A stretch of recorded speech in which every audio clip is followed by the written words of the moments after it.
Before he became the Dark Lord, before the Horcruxes, the war, the legend, there was a boy whose destiny was shaped by tragedy, brilliance, and forbidden magic. This is the beginning, the origin of Tom Riddle, the darkest wizard of all time. Ah, greetings, traveler. You've found your way back to the Silver Quill Corner. I am Grayfen, the story keeper. Long ago, when I was bound to an ancient wizarding family, I learned that stories carry a magic older than time itself. Here, we drift through wizarding tales, enchanted histories, and the deeper lore of the Harry Potter world, drawn from every shadowed corner of magic.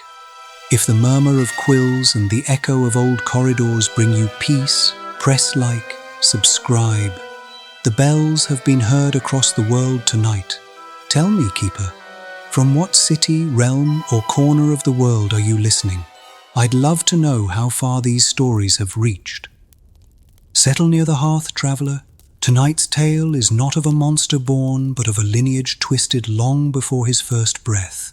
A story forged in silence, in shame, and in the kind of love that tries to grow in places where love has never been seen. Hush now. Listen.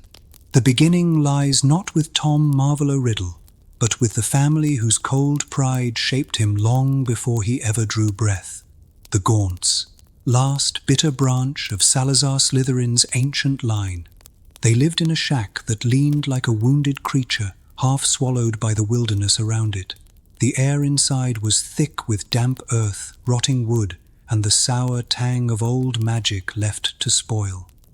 On the hearth sat two heirlooms, a heavy ring carved with a symbol no one living understood anymore, and a locket engraved with a serpent so finely wrought it seemed ready to hiss at anyone who dared to hold it. Marvolo Gaunt guarded them like a dragon guarding its last glimmer of treasure. His temper could rattle the windows, his pride could suffocate a room. He struck first, shouted second, and thought last. Morphin, his son, was stranger still, eyes bright with cruelty, wand always twitching in his hand. He spoke more to snakes than to people. And then there was Merope, their daughter, the one they never looked at for longer than a heartbeat. Quiet, pale, her magic flickering weakly under the weight of their scorn. There are wounds, traveler, that glow no color and bleed no blood, yet ache with every breath of childhood. Hers were those kind. Each morning she woke to the same sounds, Marvolo's muttering, Morphin's laughter, the drip of water leaking through the cracked ceiling. She learned to make herself small, to speak softly, to disappear into corners where no wand could find her. Yet behind her fear lived a tiny ember, a wish for something gentle, a wish for something like hope. One day, while she swept the doorway, she heard hooves on the road. A young man rode past on a sleek chestnut horse, the sun catching in his dark hair. Tom Riddle Sr., handsome, confident, born into a world of warm meals, polished boots, and affection freely given. Merope watched him the way a starving person watches bread. Desire, when it has been denied an entire life, is a dangerous kind of longing. Her brothers noticed her gaze. Morphin, furious at the sight of a muggle so near their property, flicked his wand. A bolt of magic snapped through the air, reckless, illegal, unmistakable. The commotion brought the ministry. Shouts echoed across the valley. Spells clashed.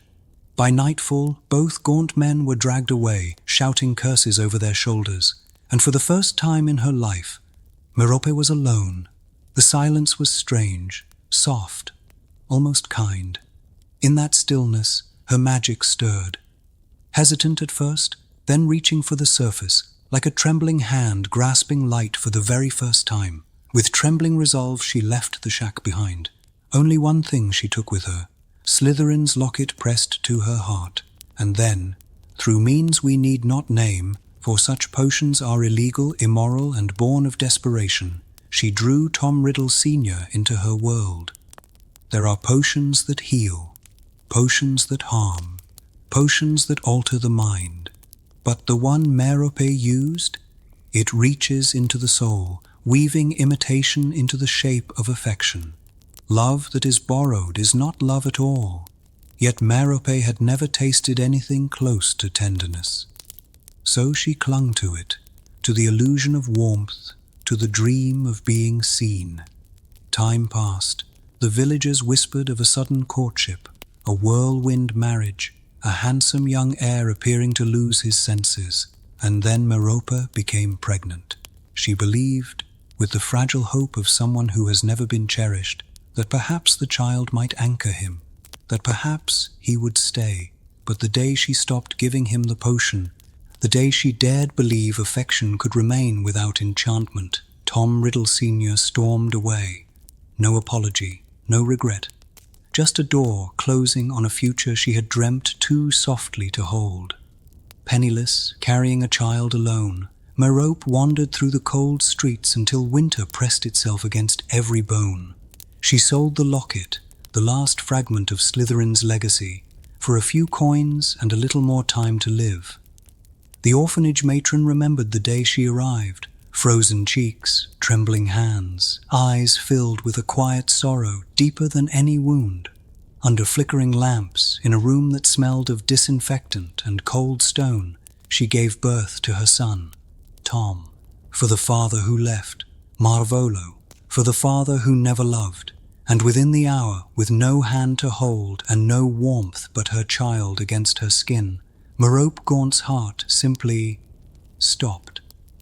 The matron later said the baby did not cry. He only looked at the world as though it had already disappointed him. Traveler, let us return now to that winter-soaked orphanage where shadows knew a child's name long before the world did. Tom Riddle entered the world on a night that smelled of cold iron and chimney smoke. Snow clung to the window panes in thick, breathless sheets, turning the orphanage halls into a muted labyrinth of frost. The matron would say for years afterward that the infant hardly cried. He only stared, wide, dark eyes fixed on the ceiling as though resentful of existence itself, as though judging the world he'd been handed. Most children arrive reaching for warmth. Tom arrived reaching for nothing. He grew quickly, not in laughter or wonder, but in precision. Handsome, yes, but in the way a knife is handsome, gleaming, sharp-edged, dangerous to hold. The orphanage groaned with old pipes and older secrets, yet Tom walked its corridors like a king surveying a kingdom unworthy of him. The other children sensed something in him instantly, not fear, but that strange dread that ripples the air before a storm breaks. No family visited him, no letters came. Still, Tom carried himself as someone convinced he was meant for more. Strange events followed him like a second shadow. A boy who teased him found his beloved pet hung from a beam far too high for any child to reach. A girl who stole a trinket from him woke screaming, trembling, unable to describe what cold thing had brushed her mind. And on a seaside trip, Tom led two children into a cave carved by ancient tides, a hollow place where the sea whispered like something alive. Hours later they emerged. The children were pale, hollow-eyed, as though something in the dark had looked back. The matron demanded answers. Tom offered none, only a small, perfect smile. Beneath his bed, Tom kept a box. Inside, a thimble, a yo-yo, a harmonica, trophies stolen from the children he had frightened into silence. To anyone else, these were petty trinkets. To Tom, they were proof that he could bend the world one small soul at a time. Secrets, traveler, can become charms to the lonely. And Tom was lonelier than anyone suspected. He did not yet understand magic, but he understood power. He spoke softly, smiled rarely, watched everyone. Even his own name disgusted him. Tom, common, plain, a name carried by muggles and nobodies. He said it like an insult. The staff feared him, but fear is easily dismissed as imagination when shadows refuse to speak. Darkness rarely knocks, it gathers, quietly. patiently. When Tom turned 11, a stranger walked through the orphanage doors, tall, robed, carrying the scent of cold rain and old parchment. Albus Dumbledore. His voice was warm, his eyes were not. They held the stillness of a man approaching a creature whose bite he had already foreseen. The matron led him to Tom's room. Tom followed in silence, studying him with neither curiosity nor respect, only calculation. Dumbledore asked to see Tom's belongings. Tom hesitated, then pointed beneath the bed. The box. When Dumbledore opened it, the air tightened, as if the room itself braced for something terrible. "Trophies?" he asked softly. Tom's jaw twitched. "I can make things happen," he whispered. "I can hurt people if I want." He paused, studying Dumbledore's face. "And I can speak to snakes." Parseltongue, a language older than any living wizard, a signature of Slytherin's bloodline.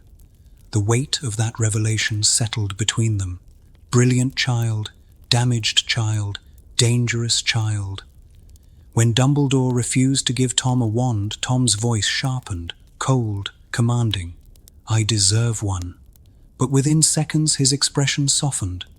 Too quickly, too perfectly. "I'm sorry, sir. I meant, please, Professor." A mask, crafted in a heartbeat.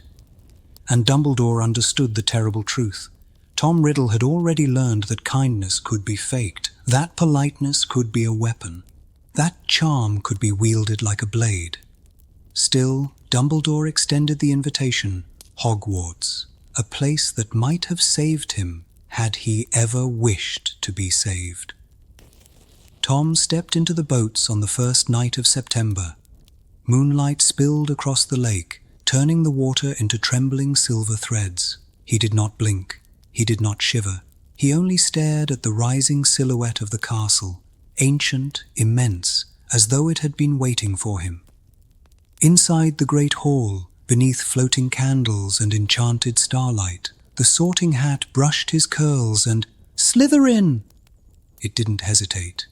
Neither did Tom. He inclined his head, not with pride but with confirmation, as though the castle had spoken aloud a truth he had always known. Years turned like pages. Tom became the model student, polite, handsome, brilliant. Professors adored him, students admired him, prefects deferred to him. Doors opened as though grateful to be of service. Yet in the shadowed corners, Tom gathered a different circle. Students who admired ambition more than compassion, who mistook his charm for warmth, who followed him long before they understood that they were following anyone at all. The first seeds of a dark legion he would one day command.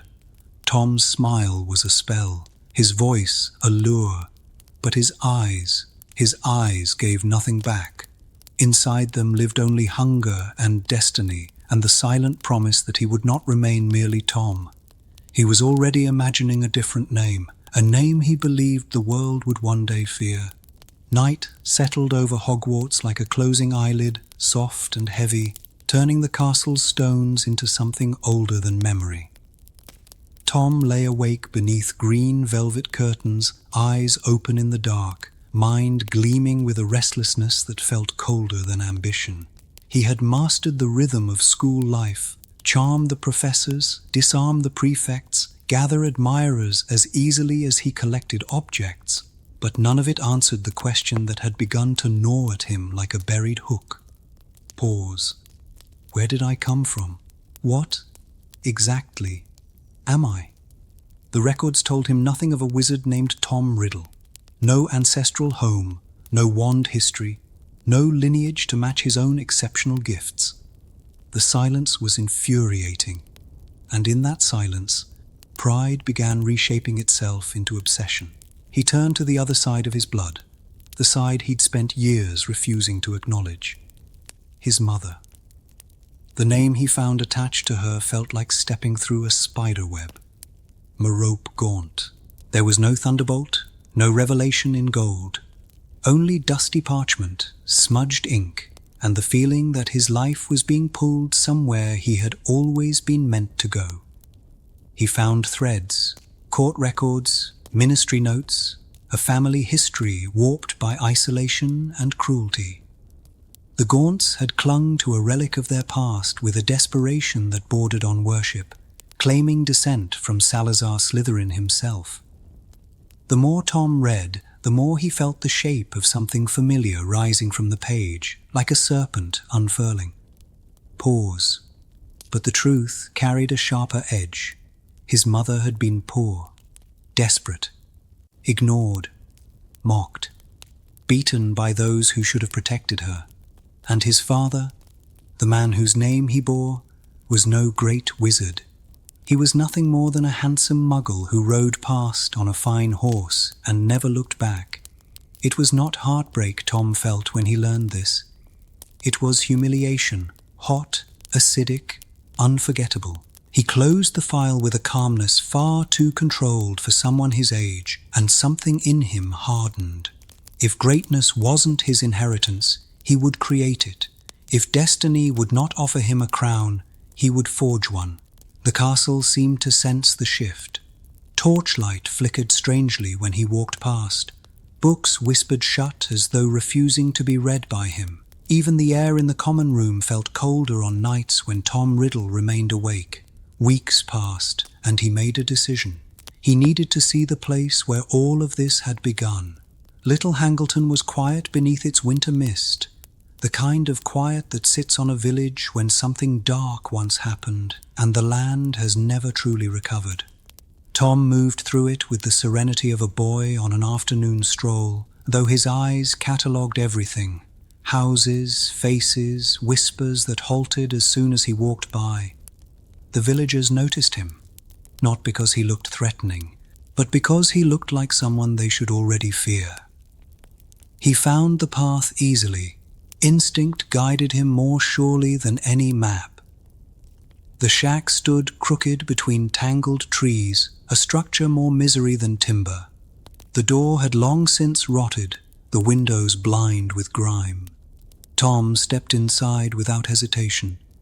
The air tasted of damp earth and failed magic. Shelves had collapsed under their own weight. A single chair leaned in the center of the room as if trying to escape the walls, and on the far board, hidden under dust and neglect, was a carving, a serpent, its body coiled in the unmistakable shape of Slytherin's sigil. Tom reached out and touched it. The wood was cold, unnaturally so, as though it remembered every rage, every curse, every sorrow pressed into it by the hands that once lived here. A voice hissed behind him. Morphin Gaunt stood in the doorway, wand shaking, eyes gleaming with the kind of madness born from too many years spent clinging to a dying bloodline. He spoke broken Parseltongue, ragged, half-feral syllables, but the meaning was unmistakable. You look just like him. Tom said nothing. He didn't need to. Morphin stumbled closer, startled and fascinated, his face twisting between recognition and fury.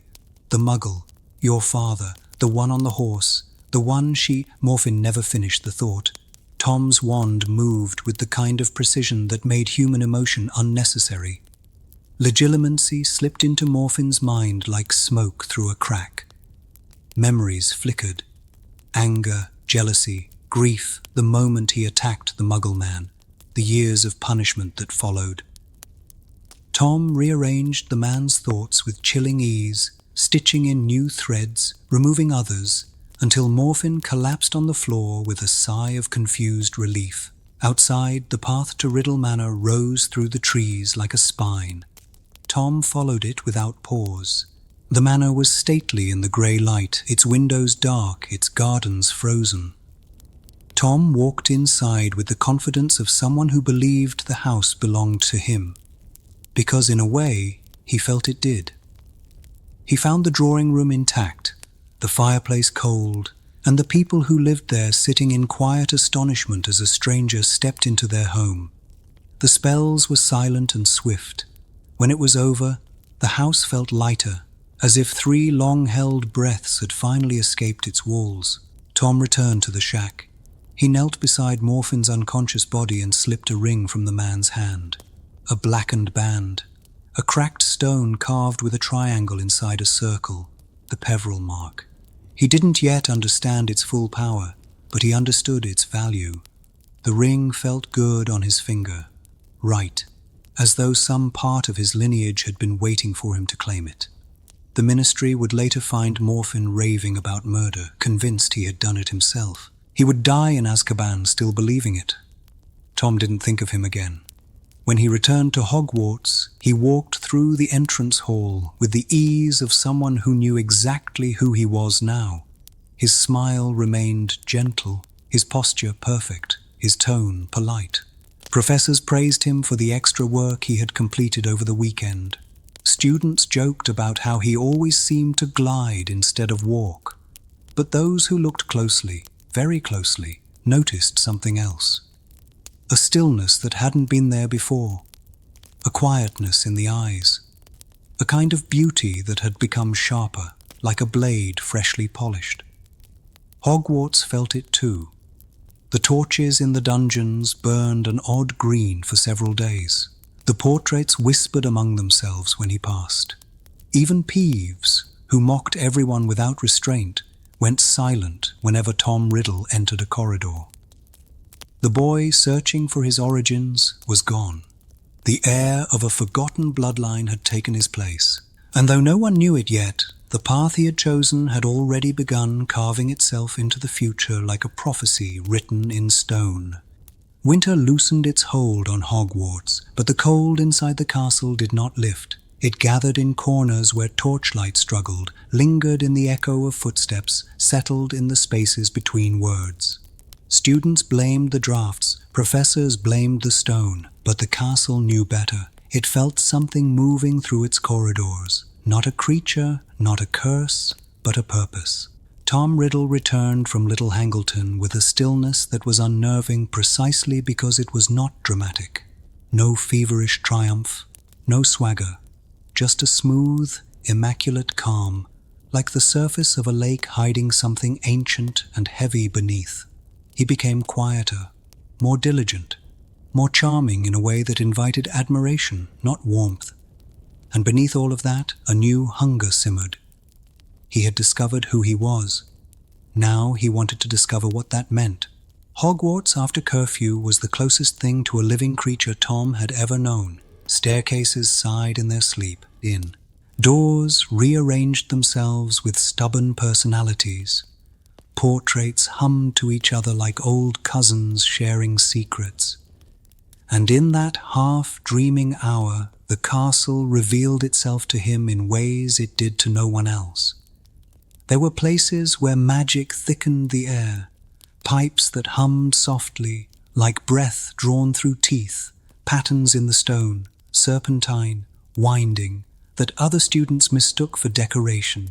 Tom never mistook anything. He had found the Gaunt bloodline. Now he sought its inheritance. It began with a voice, soft, wet, sliding along the edges of his consciousness, not words, just sound, but a sound he understood more intimately than his own name, Parseltongue. He followed it with the instinct of a predator moving through tall grass, down staircases no longer lit, through archways unopened in decades, into corridors where the dust lay so thick it looked like snowfall. The castle wasn't guiding him, it was revealing itself. At last he stood before a sink in a forgotten bathroom. The room was dripping with age and disuse. The faucets were tarnished, the tiles were chipped, but one detail gleamed through the grime, a tiny serpent engraved on the side of a tap. Tom leaned in, breath steady, pulse frighteningly calm. He whispered a single command in a voice no human language could mimic. The sink split open. The floor trembled. Stone spiraled downward like the throat of some impossible creature. Tom descended. The chamber of secrets was colder than the grave. Its vastness swallowed his footsteps whole. Statues of intertwined serpents towered above him, coiled around pillars like guardians carved from ancient bone. And at the end of the long hall, a face emerged from stone. Hard, severe, judging. Salazar Slytherin. Tom approached as though in prayer. The carved mouth yawned open. A hiss answered him like the beginning of a storm. The basilisk slid from the darkness. Not slithering, gliding. A mountain of scales and muscle older than entire countries, its head crowned with a hood of savage regality. Its eyes, deadly to any other gaze, met Tom's without hesitation, and it bowed. That bow changed the shape of his future. Tom had always believed he was meant for greatness. The basilisk confirmed it, not through words, but through obedience, through recognition, through the devastating act of lowering its head to him. Control, real, uncontested power, the kind he had dreamed of in the orphanage without knowing its name. He dismissed the creature with a hiss that trembled the air, and its body withdrew into the tunnel like a shadow retreating from fire. Tom returned to the surface with a mind sharpened to a single point. A school of magic was not enough. He wanted the foundation beneath it. He wanted the myth that breathed inside its stones. Myrtle Warren was never meant to be more than a footnote in Hogwarts gossip. A quiet girl, overlooked, bullied in ways that left no marks, only ghosts in the throat. Tom didn't target her. She simply crossed the wrong corridor at the wrong moment. One whisper, one breath of ancient command. The pipes shuddered. The basilisk obeyed. The castle's scream, though silent, was immediate. Magic rippled through the walls like an instinctive flinch. Myrtle's body was found within minutes, her glasses shattered, her face frozen in surprise. A death too sudden to understand, too strange to accept. Whispers swelled, fear spread. The ministry threatened closure. Tom watched from the edge of the crowd, his expression shaped into perfect concern. He wasn't worried about punishment. He was worried about the school. Hogwarts was his sanctuary, his kingdom, the one place where his power felt inevitable. If it closed, his ascent would stall.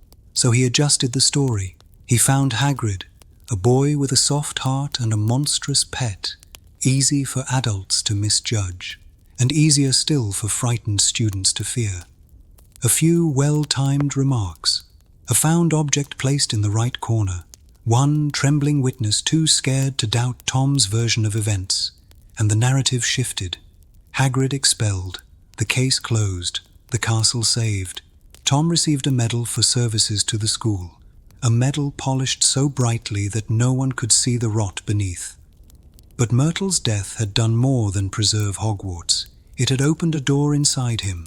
He began reading by candlelight in corners of the library no student should have known existed. Books that smelled of mildew and something faintly metallic. Books banned not for danger, but for accuracy. They spoke of the soul, how fragile it was, how malleable, how easily it could be torn. Murder was the blade, magic the thread. The result, something neither alive nor dead. Tom studied the theory until it became craft, and one night, deep underground, with Myrtle Warren's empty-eyed memory still echoing in the pipes, he performed the impossible. Pain did not frighten him. Screaming did not frighten him. What frightened him, what had always frightened him, was ceasing, ending, being forgotten. When the ritual was complete, something inside him felt lighter, hollow but powerful, unbound. He sealed the torn piece of himself into a small, unassuming diary, ink-stained, ordinary, and unimaginably dangerous. It was not just a container. It was a backup plan, a future self, a version of him that would survive even if his body did not. No student his age had ever made a Horcrux. Very few adults had attempted it and remained sane. Tom didn't attempt it. He perfected it. As he held the diary, a thought came to him with the clarity of prophecy. A boy came to Hogwarts. A legend will leave it. He stood in the dark of the chamber one last time, whispered the name he had carved from letters like a spell, and felt the world shift around it. Lord Voldemort. The castle listened. The stones seemed to exhale, and somewhere in the depths the basilisk stirred, not in hunger, but in allegiance. Life at Hogwarts pretended to return to normal. Classes resumed. Quills scratched across parchment. Laughter drifted over the great hall at breakfast as owls swooped low and scattered feathers into porridge. But nothing was quite the same. A girl had died in a bathroom where the pipes still moaned at night. A boy had been expelled for a crime he did not commit. And beneath the school, in a chamber most believed was only legend, a serpent the size of a train slid back into sleep, waiting for another command that might never come. Only one person walked the corridors with absolute certainty: Tom Riddle. He moved through the castle like someone who had solved a puzzle no one else even knew existed. Locked doors had lost their meaning. Rules were merely suggestions. Death itself had become negotiable. Hidden in the depths of his trunk, wrapped in plain cloth, lay an ordinary-looking diary, ink-stained, slim, bland. To anyone else it would have looked harmless. To Tom, it pulsed, not physically, but in the way a thought pulses in the back of the mind, constant, insistent, refusing to be forgotten. Part of him lived in that book now, a voice without a throat, a memory with a will. He had proved the theory. A life could continue after death if the owner of that life was willing to pay the price. And Tom had never been squeamish about cost. The summer that followed felt different from all the others.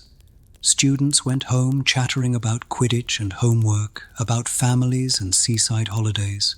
They left footprints in station dust and vanished into muggle platforms with trunks, owls, and the sleepy complaints of cats. Tom stepped off the Hogwarts Express into a world he knew he did not belong to. London's smoke felt wrong on his skin. The orphanage's narrow bed seemed smaller. The other boys' voices felt shriller. He was, technically, back where he had started, but the person lying awake in that iron bed frame was no longer the child, who scared bullies and collected trophies. He was someone who had opened a chamber meant for legends, commanded an ancient monster, taken a life, and torn his soul on purpose. And there was still one relic he had not finished using: the ring. The memory of it, the way the Peveril crest had caught the light, the way it seemed to hum with old secrets, would not leave him alone. It was more than a trinket from a ruined family. It was a symbol, a convergence of bloodlines, Slytherin through the Gaunts, Peveril through the stone, the kind of object history bent itself around. He returned to Little Hangleton not as a curious boy this time, but as a craftsman visiting a work in progress. The ministry had already done their part. The Riddle house stood under a pall of superstition now. Curtains stayed closed, villagers crossed the lane quickly and pretended not to stare. Rumors had spread like mold. Heart attacks, a family curse, poison, divine punishment. No one wanted to say murder.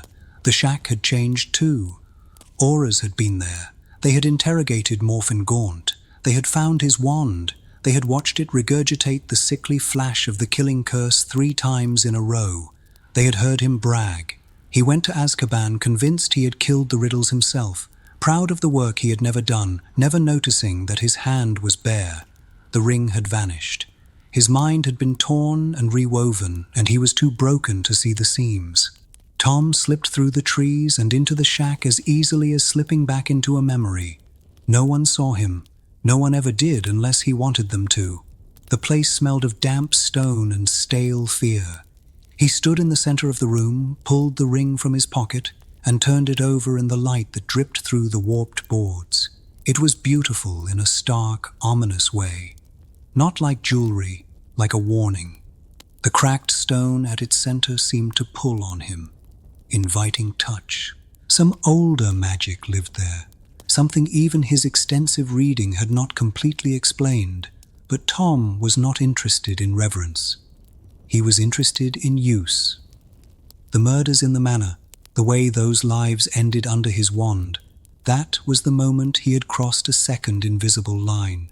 He had killed not for experimentation, not as a byproduct, but as a deliberate choice to erase those who had shamed him. This time, when he shaped that act into a ritual, he wove in the rage he refused to show, the contempt he refused to voice, the icy satisfaction he allowed himself only when alone. Magic responded.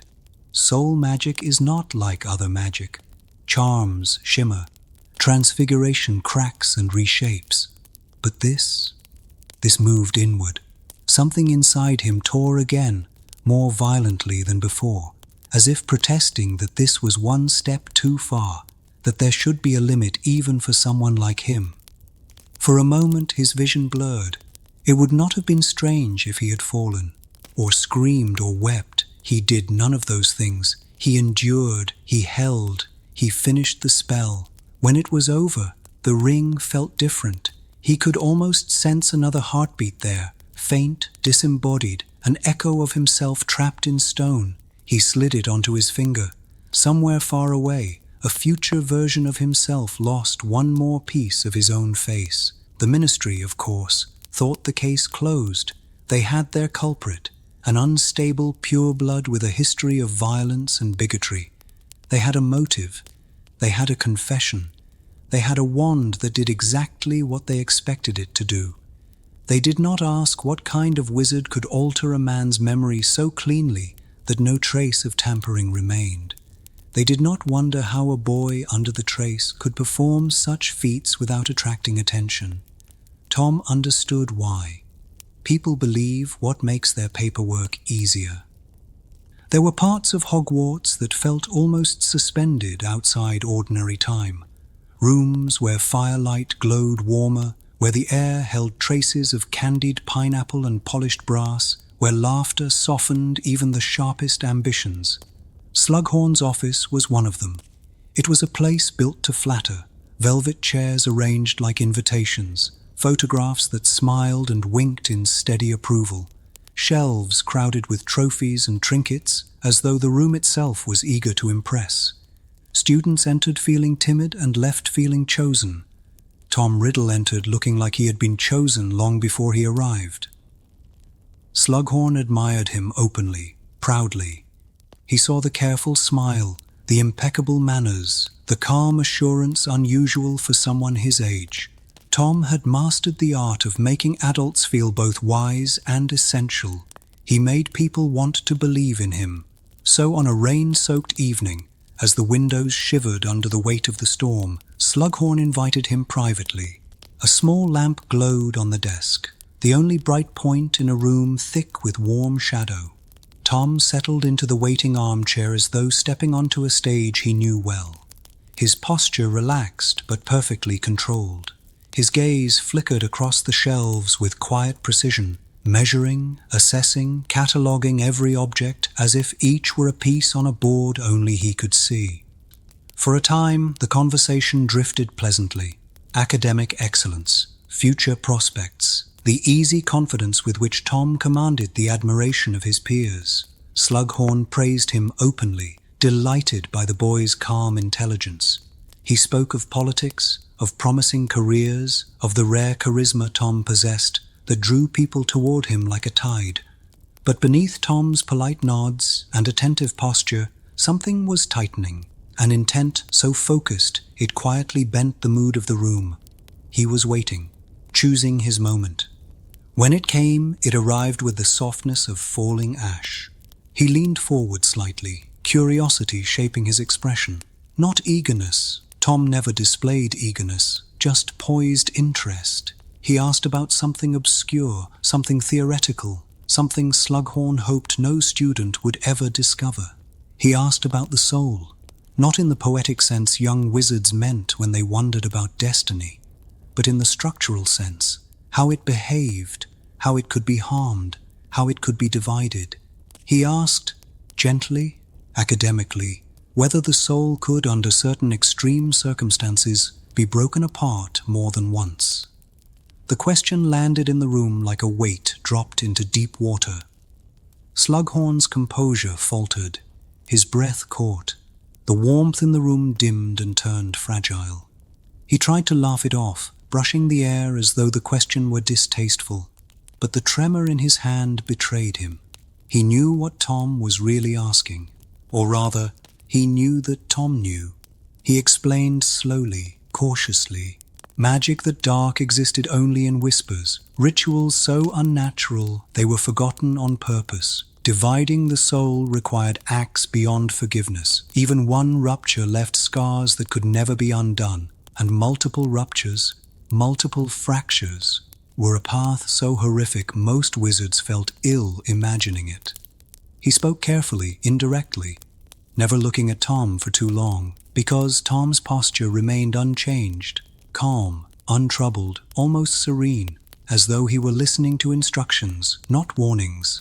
There was no shock, no revulsion, only thoughtfulness.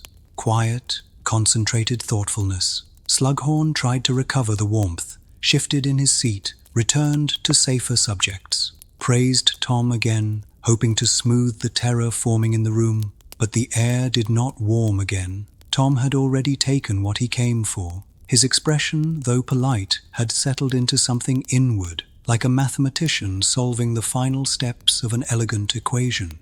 He rose from his seat, with perfect courtesy, a gesture so controlled it sent a faint chill through the room. He thanked Slughorn with gentle, measured gratitude, but the professor felt no comfort, only dread, because Tom's eyes, for a fleeting moment, held a glimmer of something unmistakable: confirmation, understanding, possibility, a path illuminated.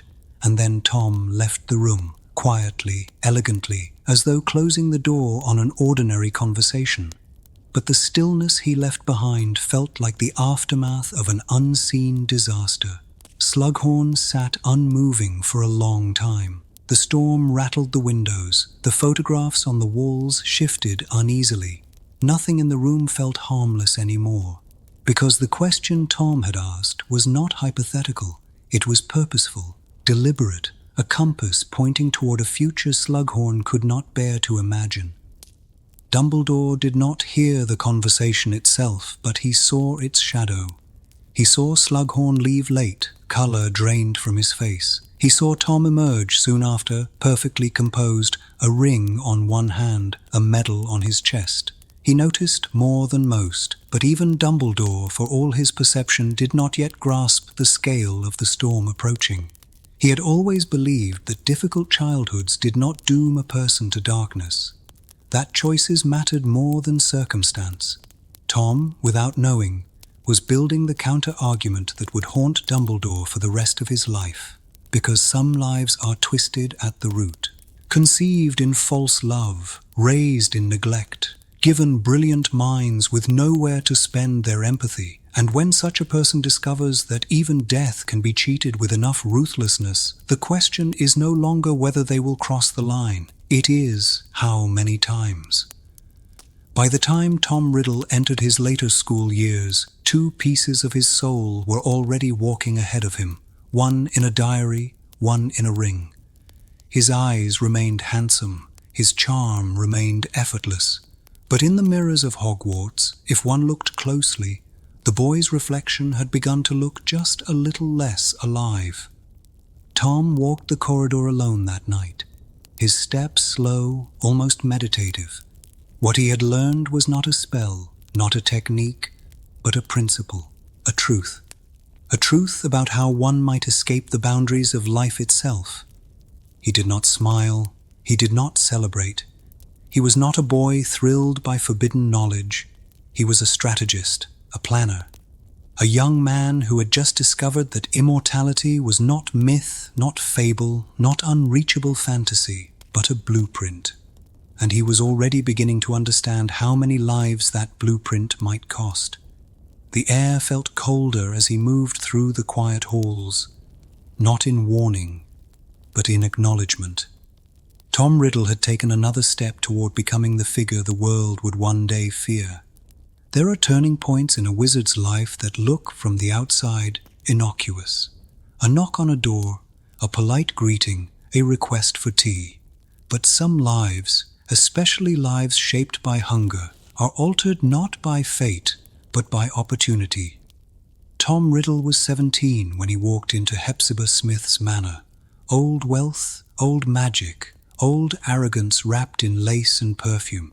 He arrived with the grace of a young man who knew how to be admired. Not just handsome, strategically handsome in a way that soothed suspicion before it could form.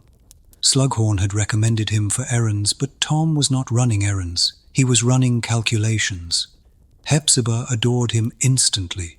She always adored beautiful things, and Tom made himself the most beautiful object in the room. He praised her collections, admired her furnishings, and let her feel clever for every anecdote she offered. What he never let her see was the way his eyes sharpened whenever her hands drifted toward a particular cabinet.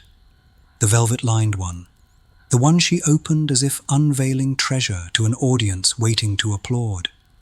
Inside it sat two artifacts that seemed to glow with their own memory of power: a small golden cup engraved with a badger, and a heavy, ancient locket Tom recognized before she spoke a word. The cup of Helga Hufflepuff, and Slytherin's locket, his birthright. Something inside him, something deep and old and coiled, tightened. Not with warmth, not with pride, with confirmation, like the world had finally admitted a truth he had always known. Hepzibah rambled on, delighted, imagining she held his full attention. But Tom heard none of it. He listened instead to the pulse behind the locket, the faint echo of the same magic that once hissed through his veins in the chamber. To him, the locket was not an heirloom. It was a map, a message, a promise whispered across generations. For a brief, dangerous moment, Tom felt something almost like emotion, not affection, not sentiment, but the thrill of identity snapping into place. His parents had given him nothing. His orphanage had given him nothing. The world had denied him origin. But here, in a room scented with perfume and dust, sat the evidence that he had been written into history before he was even born. Hepzibah closed the cabinet with a playful scolding, as though denying a boy a second helping of sweets. To her, the moment meant nothing. To Tom, it meant everything. He returned the next evening with polished courtesy that masked the storm gathering beneath. Not anger, ambition, not violence, purpose. He knew what the ministry would believe: a fragile woman, a sudden death, a house elf's memory that could be steered like a boat on a calm lake. Tom had learned long ago that the world rarely questions what it does not want to see. Hepzibah's death was quiet, painless, barely a ripple. But what she left behind changed the shape of wizarding history. A locket older than empires, a cup once held by one of Hogwarts' founders, and the face of a boy who stared at these artifacts not with greed, that was too small a word, but with something colder: entitlement. To Tom, this was not theft, it was reclamation, a restoration of a legacy that should never have left his bloodline. The locket was Slytherin's, the cup was Hogwarts, and Tom believed, utterly, unwaveringly, that both belonged in the hands of the wizard who would redefine both. He kept the cup, he took the locket, and somewhere, deep within him, the concept of a soul began to feel like clay, something malleable, something sculptable, something he could shape into permanence. He disappeared for days afterward. Teachers noted it. Prefects whispered. Slughorn pretended not to notice. But when Tom returned, he moved differently, lighter somehow, as though a weight had been removed rather than added. Students assumed he'd been studying. Teachers believed he was preparing for his future. But the truth was far more terrible. Tom Riddle had begun collecting pieces of immortality, and the world would spend the next 50 years trying and failing to understand how a boy could become a nightmare simply by deciding he deserved to. That night, Tom placed the locket and the cup beside his diary. 3 objects, 3 stories, 3 pieces of a future he was crafting with immaculate precision. 3 relics that would one day anchor a name not yet spoken aloud, a name he believed would eclipse every founder, every legend, and every man who had ever stood in his way. He was no longer searching for his identity. He was building it, one murder at a time.